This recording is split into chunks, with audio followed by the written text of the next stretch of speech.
Good morning everyone, I am Kansa Umaira and this is our top story tonight.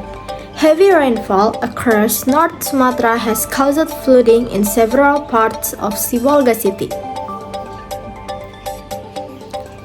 Floodwaters began rising early this morning after continuous overnight rainfall. Several neighborhoods, including Aihebil and Pancuran Kerambil, are now submerged up to waist level. Residents were forced to evacuate to nearby shelters and authorities worked to provide emergency assistance.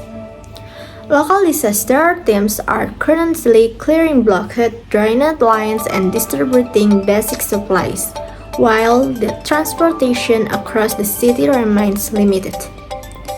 Despite the situation, official reports no casualties so far, but they urge the public to stay alert as rainfall is expected to continue.